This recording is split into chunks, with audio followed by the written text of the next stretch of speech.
Hello everyone and welcome to study IQ IAS। मेरा नाम है Rishabh and I am your economics optional faculty है। तो आज एक बड़ा ही कॉम्प्लेक्स बट बड़ा ही इंटरेस्टिंग जियोपॉलिटिकल गेम देखने की कोशिश करेंगे हम लोग, जो इस समय यूएस, यूरोपियन यूनियन और रशिया के बीच में हो रहा है।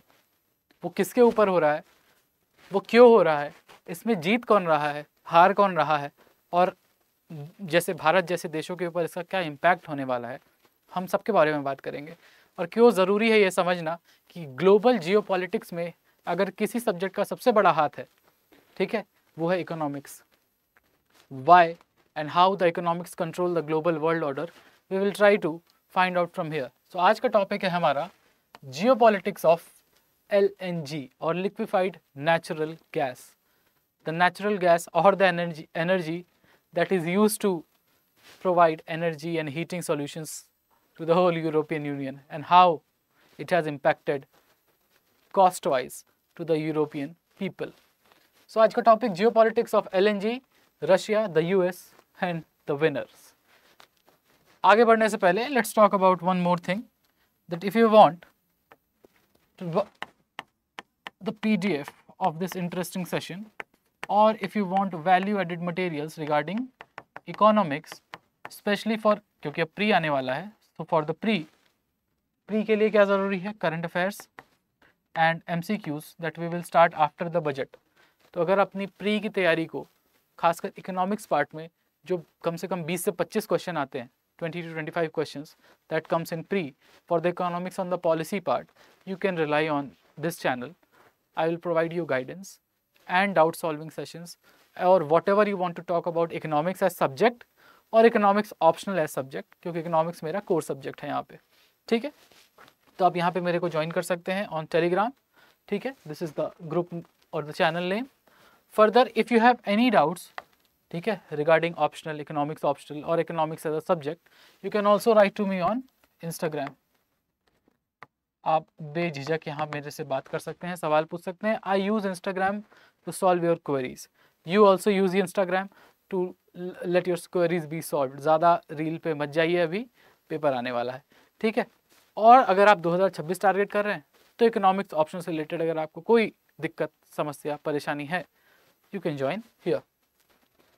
नाउ मूविंग फॉरवर्ड, ये जो गेम है जियोपॉलिटिक्स का गेम, जो रशिया US के बीच आफ्टर द यूक्रेन वॉर शुरू हुआ है, और खासकर ट्रंप एडमिनिस्ट्रेशन के आने के बाद, वो है क्या, उसकी थोड़ी क्रोनोलॉजी समझते हैं, ठीक।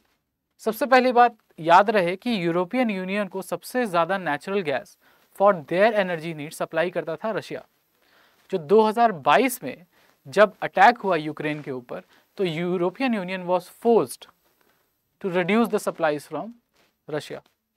रिसेंटली अगर न्यूज़ देखा हो तो उसमें था कि वाया यूक्रेन पाइप, जो भी पाइपलाइन जाती है to European Union, Russia will stop the gas everywhere.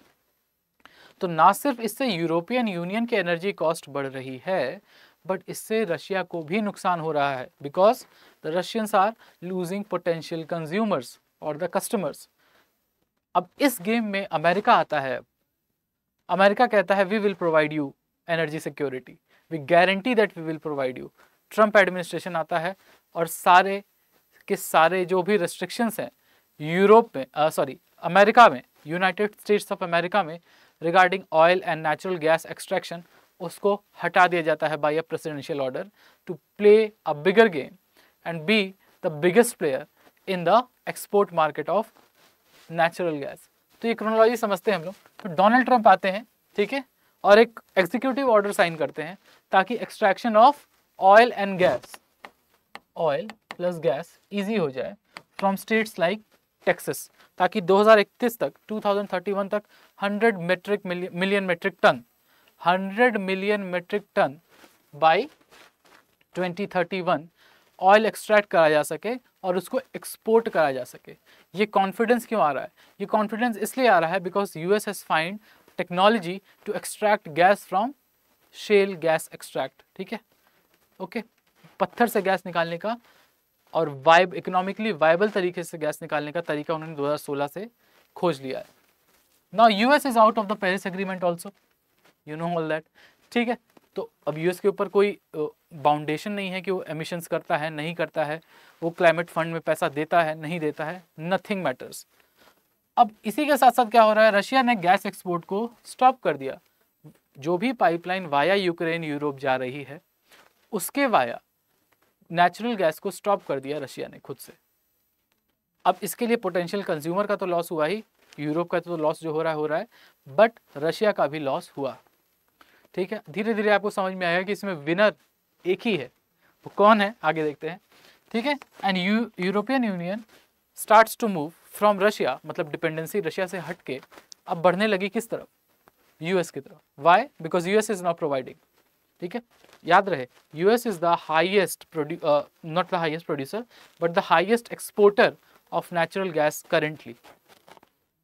और ये क्यों संभव हो पा रहा है? क्योंकि यूरोपियन यूनियन इज बाइंग। तो लेट्स मूव फॉरवर्ड। तो देखते हैं कि इस पूरे घटनाक्रम का इम्पैक्ट क्या पड़ता है हमारा यूरोपियन यूनियन के ऊपर। EU means European union. तो याद हो कि रशिया से सबको सस्ती में गैस मिलती है। ठीक है, everyone gets a cheap gas and natural gas or oil at a cheaper rate from Russia because Russia has the highest or the largest natural gas reserves in the world. ठीक है, दूसरे number पे Iran है और सोचो दोनों country के ऊपर सैंक्शन लगा हुआ है यूएस का। No one can do trade with them legally. ठीक है, अब आप बात समझने की कोशिश करिए कि इम्पैक्ट क्या होता है यूरोपियन यूनियन के ऊपर। तो to cut dependency on Russia by 80% from February 2022। Why? यहाँ पे होता है यूक्रेन वॉर शुरू। अब यूक्रेन वॉर हुआ, Ukraine part of European Union, sorry Europe. अब क्या होता है, अब यूरोप के ऊपर प्रेशर आता है क्या, that you will have to stop buying from Russia because indirectly आप क्या कर रहे होंगे, वॉर को फंड। फिर आता है यूएस का sanction and European Union and US being allies, even the NATO allies है, most of the countries of the European Union with the US. Now EU has to stop buying from Russia. और जो उनका highest possible number था उससे 80% नीचे गिरता है क्या, the demand of oil and natural gas from Russia. अब सोचो रशिया जहां से 40% of European unions gas dependency है, वहां से 80% तक इंपोर्ट कम हो जाता है। तो सोचो कि क्या होगा अगर आपकी सप्लाई जहाँ से आपको मेडिसिन मिल रही हो या फिर खाना मिल रहा हो, ठीक है, या आपकी इनकम जहाँ से आ रही हो वो 80% अगर कम हो जाए, ठीक है, 80% कम हो जाए तो व्हाट विल यू हैव, आपके पास पैसे ही नहीं बचेंगे। उसी तरह यूरोपियन यूनियन के पास अगर सस्ती गैस 80% कम हो गई रशिया से, तो अब उनके पास एनर्जी क्राइसिस शुरू हो जाएगी। That actually happened. ठीक है, तो क्या हुआ, अब एक बात और याद रखो, share of Russia in European union gas fell from 40% इन 2021। सोचो अगर 100 क्यूबिक मीटर गैस आ रही थी और यूरोपियन यूनियन यूज़ कर रहा है उसको, तो उसमें 40% रशिया कहाँ आता, और वो गिर के बचा 8%। And this further fell down after Russia stopped giving gas via pipelines from the Ukraine. अब सोचो यूरोपियन यूनियन बायस क्या करेगा, शिफ्ट करेगा अपना प्रेफरेंस। क्यों शिफ्ट करेगा, क्योंकि रशिया से बाय नहीं कर सकता। अब यूरोपियन यूनियन की बात मजबूरी है कि वो नॉर्वे और यूएस की तरफ देखता है, तो नॉर्वे से वो 30% गैस खरीदता है और यूएस से 20%। Why? To meet the energy needs of European Union in the chilly winters. अब उस विंटर्स में उस घर को गर्म करने के लिए और खाना बनाने के लिए जो एनर्जी चाहिए वो खरीदता है EU from the US and Norway being 30% of the market share। अब सोच के देखो ये बात, इसकी वजह से क्या हो रहा है, जो रशिया के ऊपर से डिपेंडेंसी 40% कम हो रही है और नॉर्वे की तरफ है, यूएस की तरफ जा रही है, इसकी वजह से प्रॉब्लम क्या हो रही है, since these are developed nations they have higher rates. ठीक है, जिस कॉस्ट पे खरीद रहा है नेचुरल गैस यूरोपियन यूनियन वो बहुत ज़्यादा पड़ती है, वो इतनी ज़्यादा पड़ती है that cost of energy rises by 2 to 3 times, 2 से 3 गुना कॉस्ट ऑफ एनर्जी। आज सोच के देखो कि 7 रुपये यूनिट अगर आप दे रहे हैं, वो अचानक से 21 रुपये यूनिट हो जाए बिजली आपके लिए, कितना बड़ा झटका है। ये झटका मिलता है यूरोप के रेसिडेंट्स को, और ये झटका ना मिले क्योंकि कॉस्ट बहुत ज़्यादा बढ़ने लगती है, तो एनर्जी 20% रिड्यूस की जाती है इंपोर्ट करना, मतलब अपने पीक डिमांड से 20% कम एनर्जी इंपोर्ट कर रहा है या एलएनजी इंपोर्ट कर रहा है। कौन? हमारा यूरोपियन यूनियन। सोचो इतनी ज़्यादा महंगाई है वहाँ पे। और खुद सोच के देखो, अगर एनर्जी महंगी, ट्रांसपोर्टेशन महंगा, तो खाना पीना महंगा, रहना महंगा, and this becomes a vicious cycle of inflation due to energy. आज अगर बिजली का बिल बढ़ जाए या पेट्रोल का कॉस्ट बढ़ जाए तो सोचो कितना बड़ा इफेक्ट होगा ट्रांसपोर्टेशन से लेके, बिजली से लेके, खाने से लेके, सब कुछ के ऊपर इंडिया में। वो यूरोपियन यूनियन के साथ होता है। और फिर समझने की कोशिश करो कि जो यूरोपियन यूनियन की सबसे बड़ी इकोनॉमी है जर्मनी, वो पिछले 2 साल से और अगले 1 साल तक 0% ग्रोथ दिखाएगी, 0% real growth. Why? Because of prevailing higher inflation rates, and higher inflation rates is because of the higher energy prices that has risen by 3 times because of imports shifting from Russia to US। अब आप समझने की कोशिश करिए, Europe तो यहाँ हारता हुआ दिख रहा है और रशिया भी, तो जीत कौन रहा है? आगे देखते हैं। ये देखिए इम्पैक्ट ऑन रशिया। अब ये रशिया, ठीक है, जो 193 बिलियन डॉलर का एक्सपोर्ट कर रहा था 2021 में यूरोपियन यूनियन को, ठीक है, और याद रहे रशियन गैस जो एक्सपोर्ट हो रही थी 60% of this export from Russia of natural gas was to Europe only. European Union को ही 60% गैस एक्सपोर्ट कर रहा था रशिया। तो इतनी डिपेंडेंसी रशिया की भी है यूरोपियन यूनियन के ऊपर। ऐसा नहीं है कि सिर्फ यूरोप डिपेंडेंट था रशिया के ऊपर, Russia was also dependent upon Europe. Why? Because constant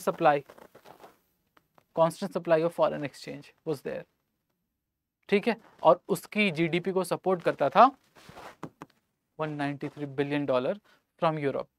और ये घट करके कितना हो गया? Only 55 billion dollar. Only 55 billion dollar.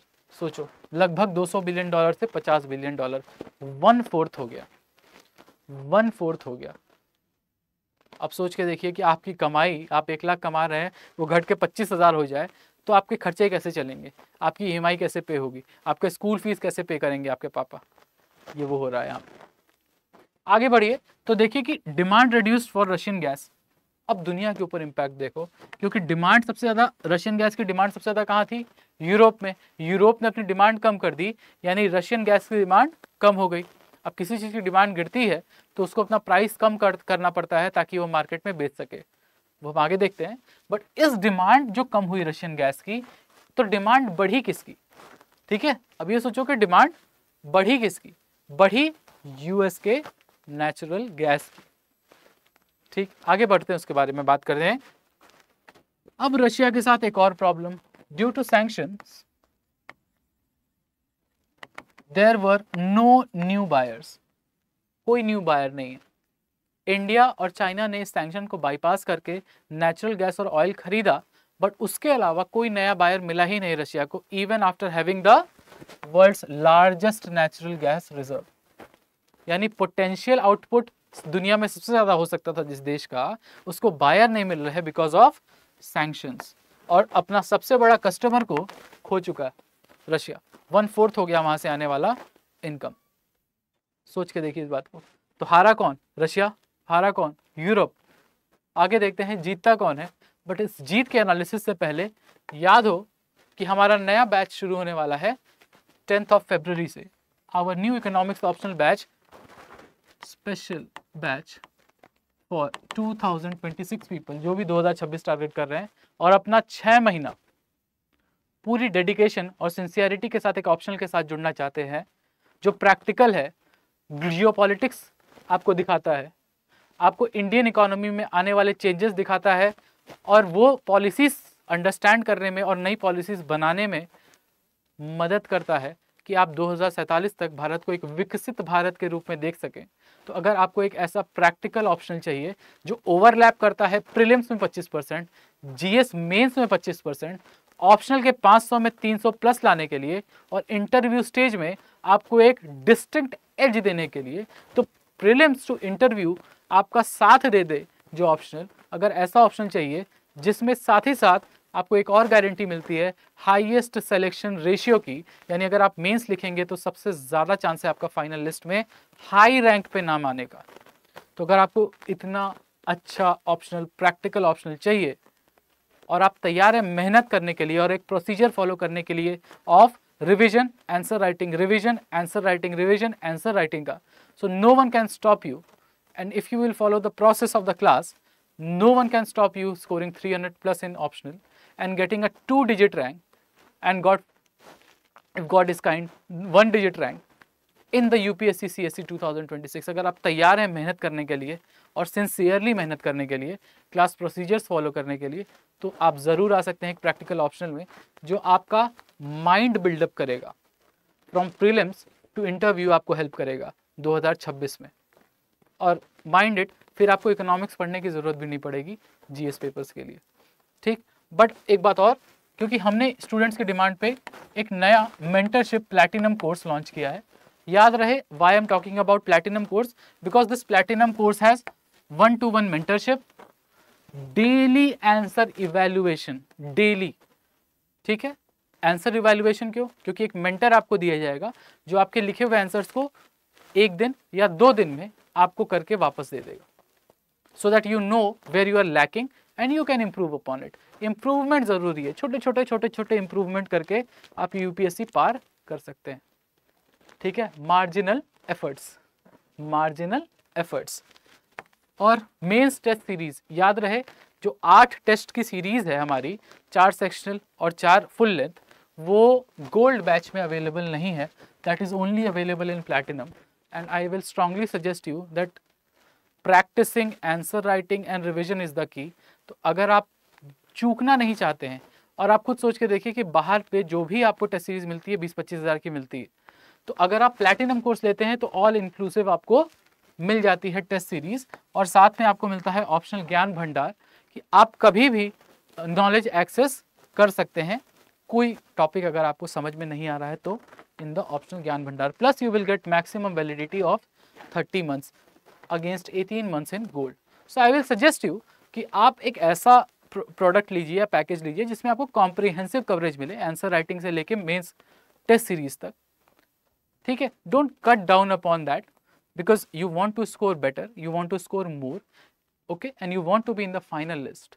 तो अगर एक ऐसा ऑप्शनल चाहिए और एक थॉरो कॉम्प्रिहेंसिव स्ट्रक्चर्ड तैयारी चाहिए, क्योंकि भाई यूपीएससी में बहुत लोग हैं, स्ट्रक्चर तो चाहिए आपकी तैयारी को, और स्ट्रक्चर्ड तैयारी चाहिए तो platinum course is for you.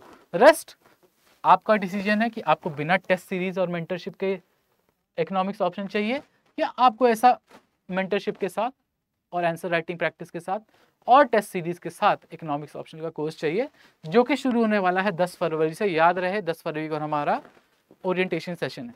उससे पहले do join, subscribe and we will meet. Okay, so moving forward, अब बात करते हैं द विनर की, जो कि है US. The winner that is the US. याद रहे 2016 में शेल गैस बूम आया यूएस में, means they started to extract gas from shale deposits, ठीक है, शेल डिपॉजिट से, पत्थर से, ओके, और इकोनॉमिकली वायबल प्रोसेसेस से। अब एक बात सोच के देखो, एक देश जो नेट इंपोर्टर था, अब अगले 10 सालों में, ठीक है, वो नेट एक्सपोर्टर बन के उभरा। कैसे? बिकॉज ऑफ दीज फाइंडिंग्स, ठीक है।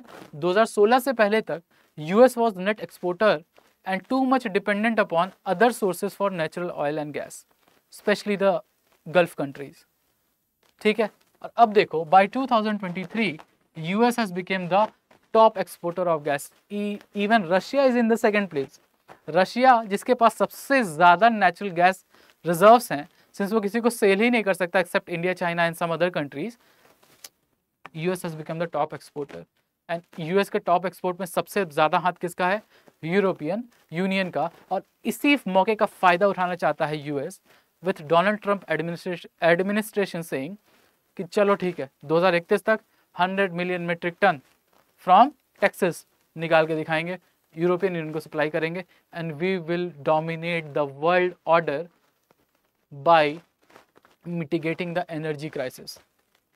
सोच के देखो इस बात को, एनर्जी जो कंट्रोल कर लेगा वो सब कुछ कंट्रोल कर लेगा, खासकर यूरोप की एनर्जी को।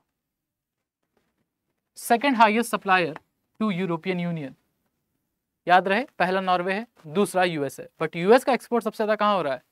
यूरोपियन यूनियन में। तो यूएस की इकोनॉमी के लिए ये एक्सपोर्ट अब जितना ज़्यादा, जितना तेज़ी से बढ़ेगा, यूएस की इकोनॉमी उतना ग्रो करेगी। अब याद रहे, ठीक है, there is a strong economic growth because of this. Why ऐसा इसलिए हो रहा है क्योंकि सोच के देखो, रशिया की ऑयल की डिमांड घटती है, ऑयल एंड गैस की डिमांड, तो बढ़ती किसकी है? यूएस की। और साथ ही साथ क्योंकि डिमांड और सप्लाई, रशियन ऑयल की सप्लाई भी कम हो रही है, तो मार्केट में जो प्राइसिंग पावर है वो किसके पास आ रही है? यूएस के पास, because US is the top exporter, यानी सबसे ज्यादा एक्सपोर्ट जो कर रहा है, जो वर्ल्ड ट्रेड में जिसका ज्यादा दबदबा है, वही तो प्राइसिंग पावर या बार्गेनिंग चिप किसके पास होगी? यूएस के पास।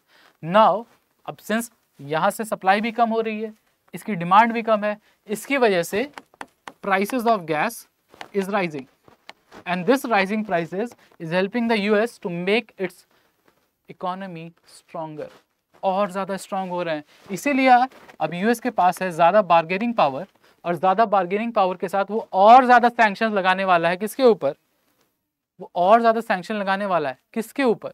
वो सैंक्शन लगाने वाला है रशिया के ऊपर। So who is the winner in this global politics? The US. The US सबको बीट करके, यूरोपियन यूनियन को, रशिया को, US will be the winner of this geopolitics. But इसकी वजह से जो बाकी मेजर प्लेयर्स हैं उनके ऊपर क्या इफेक्ट पड़ने वाला है? The global victims and winners. याद हो कि यूएस, ऑस्ट्रेलिया, कतर जैसे देश जो कि एक्सपोर्टर्स हैं नेचुरल गैस के, प्राइसेस राइज होने की वजह से इनकी इकोनॉमी को एक बड़ा ही स्ट्रॉन्ग बूस्ट मिला है, खासकर ऑस्ट्रेलियन इकोनॉमी को, क्योंकि हाई प्राइसेस पे एलएनजी को एक्सपोर्ट करने पे उनकी जीडीपी ग्रोथ बेहतर देखी गई है, स्ट्रॉन्ग देखी गई है। साथ ही साथ देश जैसे चाइना, कोरिया, जापान या इंडिया, इन्होंने अपने अल्टरनेटिव मेथड्स निकाले हैं, वहां to buy cheaper oil and gas, sometimes from Russia or other sources, so that उनके पास वो एनर्जी क्राइसिस ना हो जो यूरोपियन यूनियन के पास हुई है। ठीक है, अब आते हैं हम लोग छोटे देश जैसे पाकिस्तान, बांग्लादेश, जिनकी हाई डिपेंडेंसी है नेचुरल गैस के ऊपर, उनके ऊपर इसकी दोहरी मार पड़ी है। वाई? क्योंकि आप खुद सोच के देखिए, ऐसे कंट्रीज जो डिपेंडेंट हैं इंपोर्ट पे और हाईएस्ट इंपोर्ट करते हैं नेचुरल गैस को, और रशिया या फिर कोई भी छोटे छोटे ईरान से या ऐसे देशों से, और अगर एनर्जी प्राइसेस बढ़ेंगी तो जो इंपोर्टर्स हैं जिनकी डिपेंडेंसी ज़्यादा है, खासकर छोटे देश, उनके ऊपर ज़्यादा बड़ी मार पड़ेगी। ईरान जो कि सेकंड हाईएस्ट रिजर्व रखता है नेचुरल गैस का, सैंक्शन है इसके ऊपर। ईरान इंडिया तक पाइपलाइन नहीं बना सकता, रशिया इंडिया तक पाइपलाइन नहीं बना सकता, because of presence of Pakistan, because of presence of US sanctions. अब आप सोच के देखिए कि इंडिया को अब क्या करना पड़ेगा। इंडिया दो तरह से इस जंग को जीतने की कोशिश कर रहा है, finding alternatives also in the export market, plus reducing dependency on fossil fuels and increasing the dependency upon renewable sources। तभी तो हमारा टारगेट है ना कि 50% of our energy needs will be met by renewable sources by 2030। So this is how India is going to mitigate the impact of high cost of natural gas and reduce the impact or reduce the dependency on US shale gas, ताकि हम लोग geopolitics में अपना वजूद लेके चल सके, and we can reduce dependence upon either of the blocs, be it the Russian bloc और be it the US bloc और be it the European Union bloc, and we can have our own stand and own say. That's how India is working towards mitigating the effects. So आज का discussion हम लोग यहीं तक रखते हैं। I hope आज का डिस्कशन से आपको थोड़ी वैल्यू एडिशन मिली होगी। यूज करिएगा code HS Live if you want to buy the courses, और you can reach out to me on these social media handles, or you can write to me here on my email ID. Thank you everyone. We will meet again soon with such discussion. Thank you. Bye bye and have a good day.